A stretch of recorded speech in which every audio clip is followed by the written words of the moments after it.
দরিদ্রের কাতারে যদি লক্ষ লক্ষ মানুষ প্রতি মাসে যদি নেমে আসতে থাকে, সংস্কারের কোনো এজেন্ডা, সংস্কারের কোনো ট্যাবলেট মানুষ কিন্তু হজম করতে পারবে না।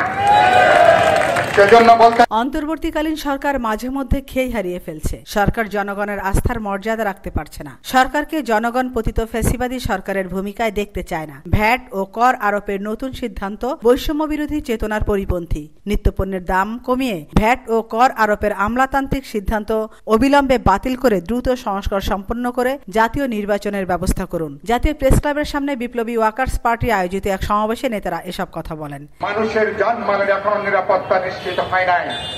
ঢাকা শহর চলছে না। সন্ধ্যার পরে চুরি, ছিনতাই, হাইজ্যাক বৃদ্ধি পেয়েছে।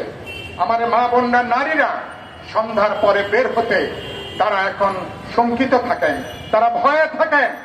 সরকারকে বলতে চাই, আপনারা কি সরকার চালাচ্ছেন নাকি অন্য কেউ সরকার চালাচ্ছে?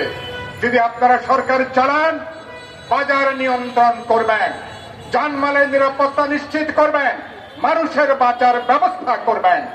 না হলে বন্নি শেখ জামালি যেটা বললেন, মানুষের পেটে যদি আগুন জ্বলে, মানুষ যদি না খেয়ে থাকে, লক্ষ লক্ষ মানুষ যদি বেকার থাকে, মানুষ যদি দরিদ্রের কাতারে যদি লক্ষ লক্ষ মানুষ প্রতি মাসে যদি নেমে আসতে থাকে, সংস্কারের কোনো এজেন্ডা, সংস্কারের কোনো ট্যাবলেট মানুষ কিন্তু হজম করতে পারবে না।